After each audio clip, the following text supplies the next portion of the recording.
You're watching TelecomTV's coverage of Mobile World Congress 2015 here in Barcelona. And I'm joined now by Rene Torres, who is Director of Marketing, SDN and NFV with Intel. Rene, good to see you on TelecomTV. Thanks for having me, it's great to be here. A lot of focus at this event, and it's always good to see, the focus on networks. Yes, there's devices, but networks are a critically important part of this whole ecosystem. What specifically is Intel doing at the Mobile World Congress in terms of networks? Okay, well that's a great question because we're very proud to be in this business well over a decade in delivering solutions, specifically around Intel architecture.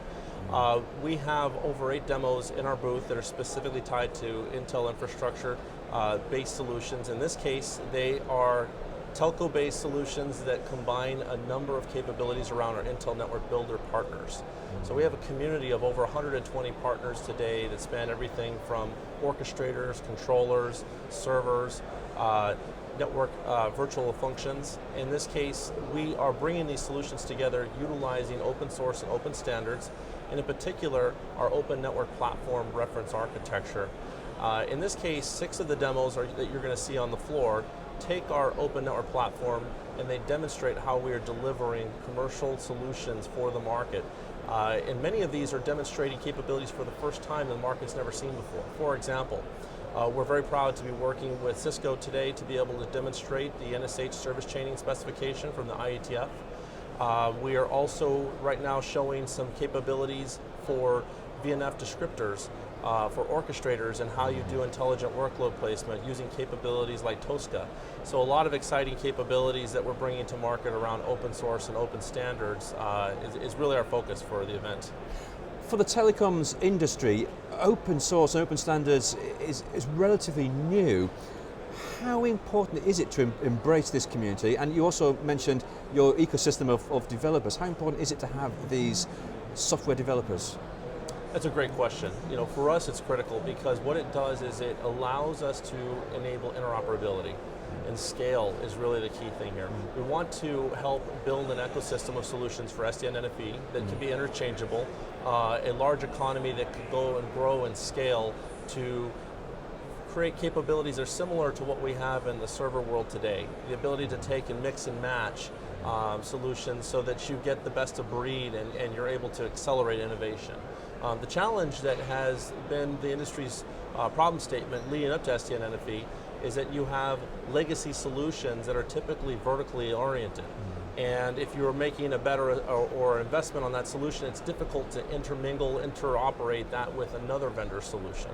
So we want to change that and help to build and develop an economy of scale. And why should mobile network operators be looking at NFV and SDN? Why is it important for their business evolution?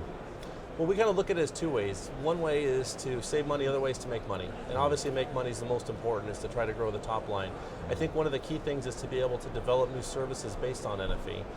If you look at the cloud world today, you're able to go and rent a compute platform, just pulling your credit card out, being able to deploy a virtual network on that platform, utilizing virtual appliances from companies such as Brocade, for example, from Cisco.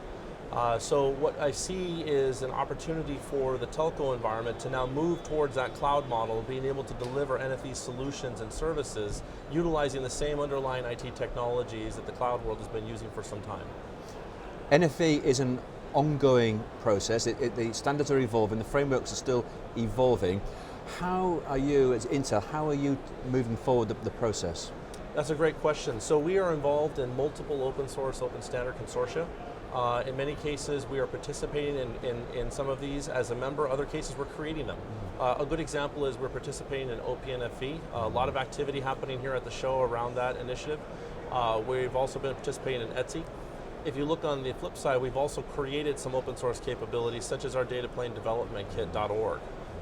This has been an exciting development that we've used to help enable the market to take advantage of Moore's Law on x86 architecture for packet processing.